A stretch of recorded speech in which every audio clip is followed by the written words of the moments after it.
Hello CEO of Sega, what is the matter for calling us in today? The taste of Money. Yes. In the years following the release of Sonic & Knuckles in 1994, many Sonic games would follow, completely changing the Sonic formula in the 3D space, with even some very good 2D games being sprinkled in between. But 16 years later, on September 8th, 2009, the question literally no one was asking would finally be quenched. Under the guise of Project Needlemouse, Sega announcing a new 2D Sonic game that would bring Sonic back to his roots, like we haven't heard that before, but would end in Sonic Team trying to erase all history of this cursed game. You could almost call it a folktale, I suppose, for how little is heard about it. Ladies and gentlemen, today we will put under the lens Sonic Team's aborted game.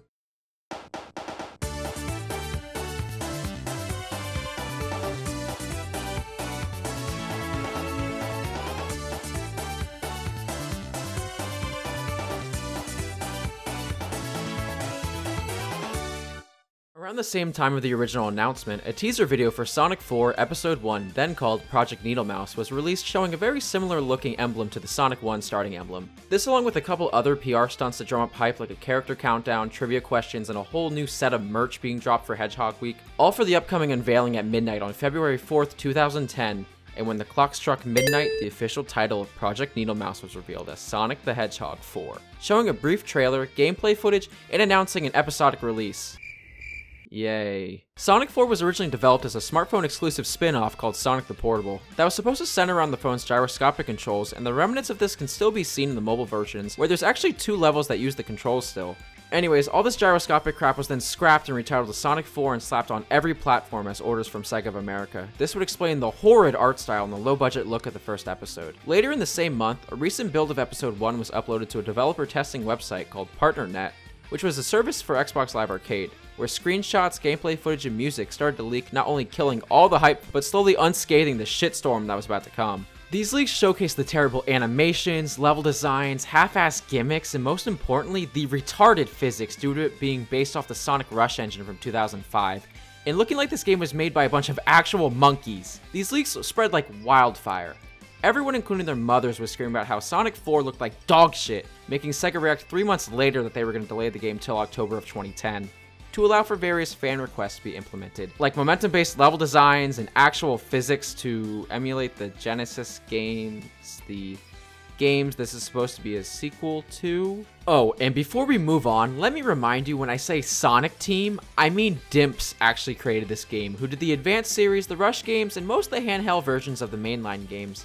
They had a pretty good track record at this point, and Sonic Team taking the backseat on a mainline numbered title that is a direct sequel to Sonic 3 and Knuckles, with the only 2 people who still worked at Sonic Team that were around for the Genesis games being producer Takashi Iizuka and lead composer Jun Senoon. Iizuka was cited from a 2010 interview from Eurogamer saying Sonic 4 was made to tap into the nostalgia factor.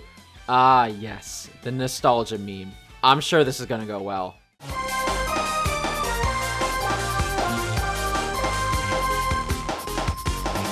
To show the amount of effort that was put into this, take the starting screens from any Genesis game and then take Sonic 4's. Sonic is literally a still image, and the only thing moving is his hand. They didn't even take the time to do a fucking quality animation for the intro scene. Are you serious? It looks so god-awful and stilted. Compare that to Sonic 1's and how fluid that looks. I'm pointing this out as if they couldn't take the time to animate this, how do you think the rest of the game is? Oh, what the fuck? I've never been so annoyed, frustrated, and flat out angry while playing a game in my life. Sonic 4 in one word is infuriating. Where do I even begin? The physics, the new moves, the uninspired level design, the terrible gimmicks, whatever the hell this cursed animation is? Let's start with the physics. So, as a brief review, if you haven't watched any of my other videos before, the 3 main pillars of 2D Sonic's gameplay are momentum-based physics, speed, and exploration. Sonic 4 Episode 1 miraculously fails at every aspect of this. The best way I could describe how he handles in this game is, remember in Sonic 2, I really complained about how he handled like a brick when jumping off the rungs in Winged Fortress? Imagine making a whole fucking game with those being the physics. To give an example of this shit, in any normal Sonic game when jumping off a spring, you'll have a physics-based arc that will propel you across to the next area. Look at these 2 clips from Sonic 2 of me using the springs with no input on my side in midair. See what I mean about that natural curve and trajectory? Well, in Sonic 4 Episode 1, this is what happens if you don't hold right the whole time and let the supposed physics take you.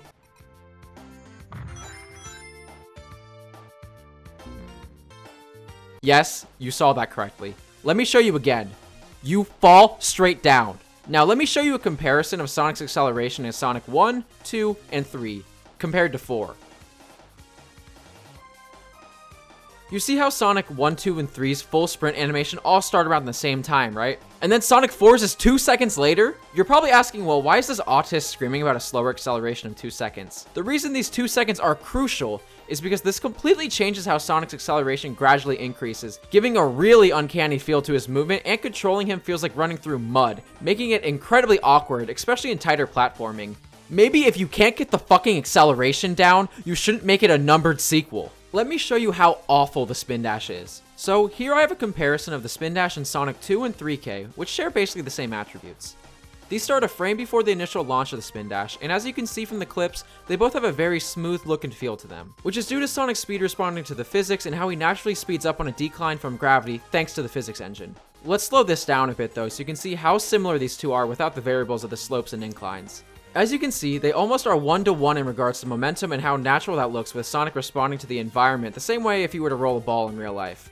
Now let's compare Sonic 4's spin dash to the same clip as Sonic 3K's. See how in Sonic 4, the spin dash's momentum just abruptly stops and seems very unnatural and sluggish, rolling on the ground almost like it's a timed speed boost or something that wears out compared to Sonic 3K's, where Sonic's speed is 100% dependent on the physics, causing it to give that same real-life rolling ball feel. The point I'm making here is across the board, Sonic 4's physics are absolutely fucked, feeling like mud in all of his movements, which make for horrid gameplay.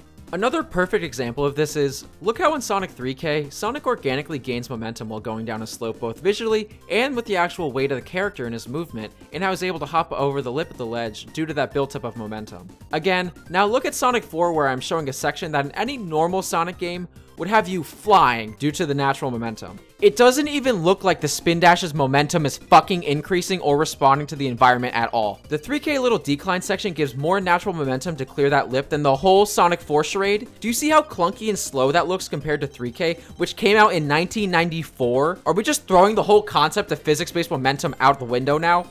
Finally, let's take a look at the more infamous Sonic 4 physics feature, I suppose you could call it. It's the magical thing called gravity. So here's another clip from Sonic 2 where I'm trying to get up a wall with not a lot of speed built up, even with a spring. I still can't clear it. When you finally get that buildup of momentum, it's supposed to feel rewarding as you clear the wall. Now look at Sonic 4, where I don't use a spring or anything. Sonic is just so fucking cool now, he doesn't even need to full sprint up the wall to clear it. Are you kidding me? Now he can just walk up walls? And comparing this side by side just shows how bad they fucked it up even more. Look at this shit. That's a wall 2 times the size of the Sonic 2 one that he can just stroll up now and fly 6 feet up in the air? Come on! Remember, this game is supposed to emulate the physics of games like Sonic 2, which it fails at remarkably. Also, why is the homing attack and follow through even in this? The whole reason the homing attack and follow through jump dash thing were even thought of is because they needed some way to control where Sonic was going when jumping and keeping momentum going in the 3D space, not in 2D. This just babyfies the game even more now, so you don't even need to worry about juggling on enemies because it just locks on and takes you wherever, basically making it a glorified QuickTime event when it actually wants to fucking work. And what the hell is with the follow through? Why does this give more speed than the spin dash or running? As long as you spam it, you'll be going at max speed. Was the whole concept of earned speed just thrown out the window? Come on, there is no excuse for any of this. And let me double down on fuck the homing attack in this. It's applied so lazily. Using the same badnik in a row of 3 to cross bottomless pit number 7612. Iizuka said this was because the team wanted to add the excitement of performing continuous attacks. What? On a different note, the bosses, holy shit, talk about cheap. Not only can you just up and not hit the bosses in certain areas to pad out their already terrible fights, but they also get invincibility and basically a cooldown after hitting them with the homing attack, since Sonic bounces right off them flying across the screen. The bosses are pathetically easy if you just sit there and regularly jump on them. And for my final thoughts on this section, where are the fucking elemental shields? So now we are not only regressing in character selection, but also power-up selection? Are you serious? I'll answer my own question actually. You know how in 3K the shields would actually interact with the environment and potentially help with platforming? You know how that took thought and careful planning in the level design on how to execute? Yeah, well, thought and planning are the antithesis of this fucking game's design philosophies. So it's just easier to take them out for more nostalgia when things were simpler and there was no complicated shields or new characters that make somebody's brain hurt and actually challenge them. You know how each sequel in the main Sonic games has some unique shtick to help progress the 2D formula? Like for Sonic 2, it was Tails as a new character, inclusion of the spin dash, and focus on speed. Or CD, it was the focus on exploration, time travel, and the robot transporters. Or 3K, which had the cultivation of all three of the past games, bringing new characters, new moves like the spin attack, new shields, and the list goes on for innovations. Yeah, well, all Sonic 4 does is fucking regress the 2D formula back to square one under the thin veil of nostalgia and bringing it back to its roots. Iizuka said the reason of Sonic being the only character in the game, which hasn't happened since Sonic 1, was because the team wanted both old and new fans to enjoy the game. What does this even mean? Can people not enjoy it if Tails and Knuckles are in it? What about Eggman? Is he too much? Sonic 4 Episode 1 adds absolutely nothing new to the table and doesn't even try to prove its worth by any means. As an example, Sonic Mania, I know we haven't talked about it yet, proves its existence by sharpening and perfecting the already perfect aforementioned Genesis toolset while adding small new things like the drop dash. What does Sonic 4 add that improves literally anything about the formula? Oh yeah, fucking nothing. Oh, and for the definitive way to play this game, just fucking don't. Don't play it, even if it's free, just don't. Rev up those fryers, cause I am sure hungry for one. Help! Help! My leg! Can't you see we're closed? There is none. It apparently takes place after Sonic 3 and Knuckles, and before Adventure 1, I guess, according to the manual, but why didn't they just use Fat Sonic? I don't know, there's not even environmental storytelling like the Genesis games, just moves from dumpster fire to dumpster fire. And also, why the fuck is the first act called The Adventure Begins? What fucking adventure? Nothing happens, we have no context at all. Where is the fucking adventure? Because in my 8 hours, the adventure didn't show, and there is no story. This whole game is soulless and reeks of a lazy cash grab. There's not even voice acting. There was fucking voice acting in Sonic Advance 3, which came out in 2004 on the Game Boy Advance, for Pete's sakes. You're going to pay for this! No, I'll even let them slide on voice acting, but there's no text boxes after a zone or anything to at least put any effort into a story. Iizuka said there was no voice acting due to the developers wanting to stay faithful to the original Genesis games. What up, Sonic Squad? Today we're doing some Sonic racing. Oh. Yeah, maybe voice acting wouldn't have helped. But did these retards not realize no voice acting does not mean no story? There's an obvious progression throughout the islands in Sonic 1 and 2. I don't even need to say anything about CD and 3K. All this is all gone in 4. For all I know, Splashville could have been on the fucking moon. Just remember, one of these games came out in the early 90s, and one of them came out in 2010.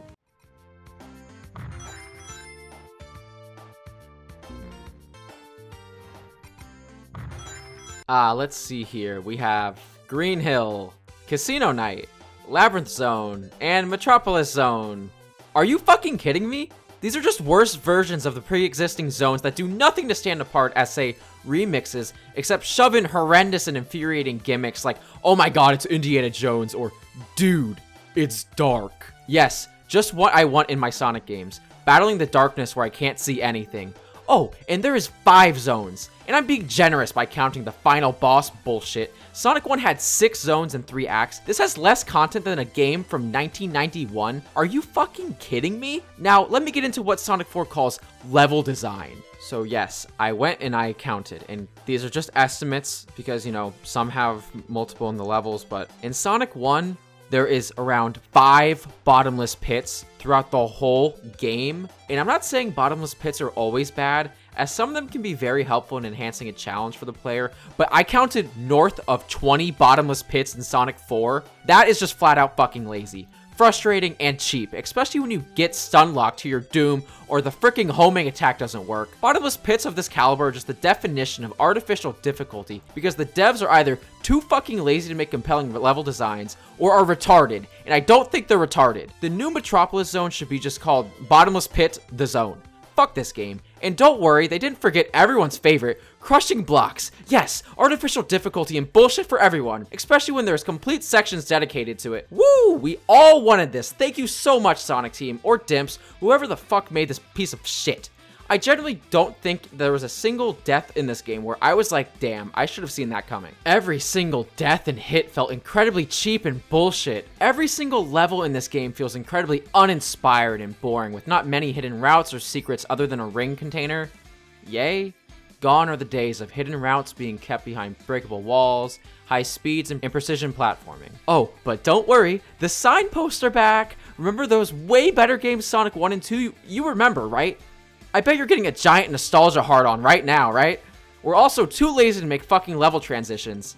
Trust me, you'll play through these piss-poor excuses of zones once and feel like you've seen everything they have to offer. Also, what is this art style? Everything looks like it was made out of clay and shitty Blender renders from an 8-year-old. Who approved this? Who thought this looked good? Everything about this game is cursed. It has no charm either, no saving graces, not even the badniks are different in each zone. Come on. Small things like this added charm and soul to each Sonic game, and they're all gone. I guess it's too much to ask if features present in games that were on consoles less powerful than your average smartphone now, and Lord have mercy on my soul on these fucking bosses. There is not a single new boss in this game either, and I'm not kidding. The boss lineup goes as follows: the new Wrecking Ball, Casino Night boss, Labyrinth Zone boss, but with crushing blocks since they couldn't think of any new boss designs, Metropolis Zone boss. All of these are one-to-one carbon copies of previous bosses. How pathetic. And like I said before, you can't even hit them multiple times. There's a cooldown after they're hit, so the bosses are padded out to artificially extend their length. And holy fuck, don't let me forget the boss rush. Boss rush. Yes, let me say it again. You have to fight all these shit bosses again, back to back to back to back. It's awful. I'm not a fan of boss rushes generally speaking, since it's a lazy cop-out for most games, much like Sonic 4. Boss rushes are only good in games where there is a large amount of character progression, so you can see how far the protagonist has come, having him squash foes that would have given him a run for his money earlier on in the game. And finally withstanding the boss rush, maybe, just maybe, Dimps' Sonic Team will shit out something new? Are you fucking kidding me? It's the Death Egg robot? Oh my god, nostalgia! Does anybody else remember this fight in a way better game? I fucking do. I am not kidding. It takes 23 hits to kill this thing, and of course, he has a cheap insta-kill move at the final hit, which I died to 2 times and had to restart this whole fucking charade again. Fuck this game. This may be the worst boss in the whole game just because of how long and boring it is.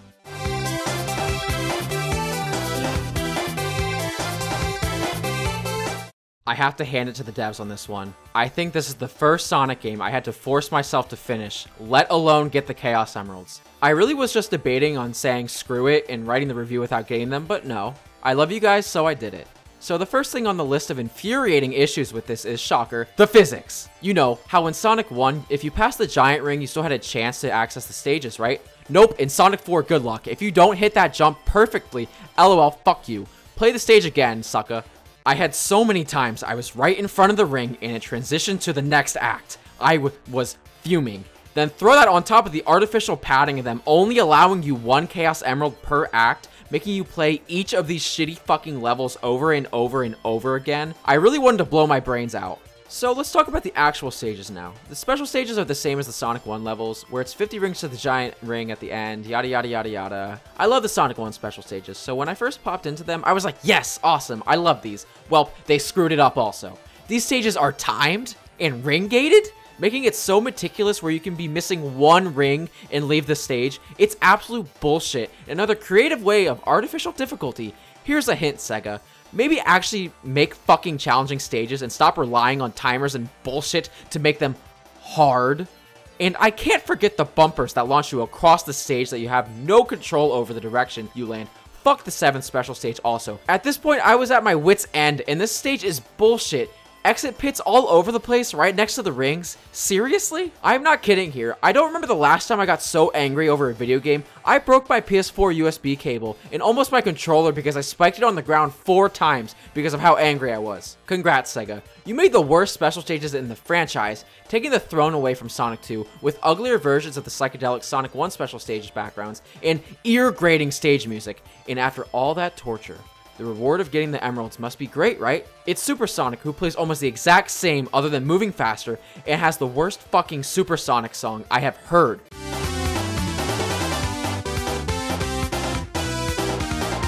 The animation is cool though. And how about the ending? Nope, it's the same, except for a teaser of episode 2 with Metal Sonic. So I actually had a glimmer of hope there, but for the love of God, don't play this game and don't subject yourself to these special stages. If you have a friend who unironically likes this game and it isn't an alien or something other than a human, block him, get him out of your life.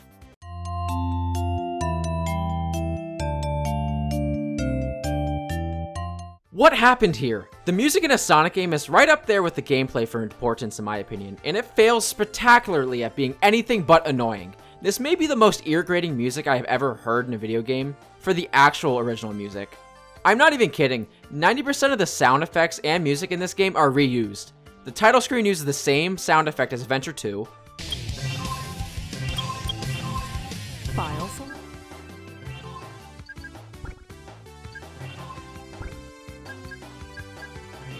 So now we are at reused sound effects, levels, special stages, and bosses. What else is left? Oh, don't worry. The one sound effect they did make original is the brand new Extra Life sound effect, which may be the most annoying sound I've ever heard in my life. And since rings are plentiful in this game because babies, you'll hear it all the time. Try over 99 times.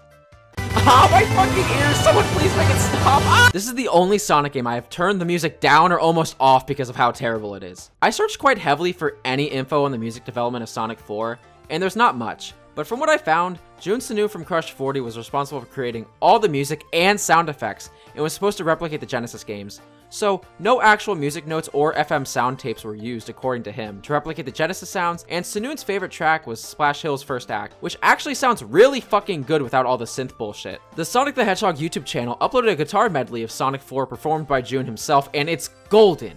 I'll link it in the description. I normally don't have a major problem with synth-based music. While not being my taste, I don't mind a level or two to freshen it up, but when every single fucking track is this shit, I want to blow my brains out. And while the attempt to make 3 songs per zone because of the 3 acts is commendable, each one is absolute shit, and is all this fucking synth bullshit to act retro, because this game is a giant cock ride on my nostalgia train, and the fucking clown music used for the boss music is as bad as the bosses. Imagine hearing this loop over and over and over again.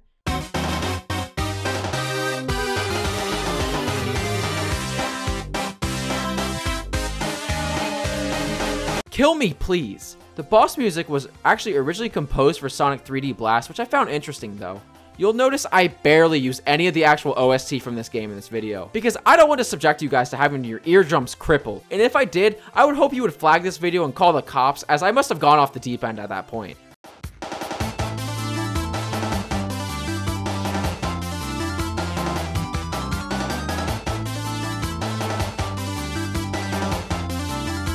My expectations for Sonic 4 Episode 1 were at the floor, and it still managed to disappoint me. I played the demo for this on the XBLA when I was like 10, and now I understand why I never actually bought this game, although I love Sonic. It barely sold 1 million copies on all platforms it was on by 2011. Overall, this is absolutely awful, frustrating, annoying, and made me genuinely angry while playing it. It feels like a sick joke, like they were trolling or something, and somewhere out there, the real Sonic 4 lies, waiting to be uncovered. And on top of all of that, they have the gall to say this is one part of a full fucking game for $10 at launch. I paid $3 for this and I still feel scammed. Hell, I wouldn't even pay $1 for it. No, don't even play it. I have played a lot of video games in my 20 years, and let me tell you, Sonic 4 Episode 1 is the worst game I have ever played. And I normally don't do number systems, but just to emphasize how terrible this game is, I would wholeheartedly give this a 1 out of 10. This belongs in the F tier, the garbage tier. Hell, it doesn't even belong on the screen. Toss this piece of shit in the garbage right next to its Ouya release. And to call this a sequel to Sonic 3 and Knuckles? Are you kidding me? My only question leaving Episode 1 is why? Why did this exist? I know the reason, but why? I wonder what the game journalist thought about this. Wait, are you fucking kidding me? This lady from Eurogamer gave it a 9 out of 10, calling it gloriously fun and brilliantly paced. Games Radar gave it a 4.5 out of 10. IGN gave it an 8? What the fuck? Stay tuned for Episode 2. And don't worry, it's not going to be beating the same drum as this. I hope you enjoyed the video, and thanks for watching. Let me know what you thought about Sonic 4 Episode 1 in the comments. Alright, see you on the next video. No, no, no, no.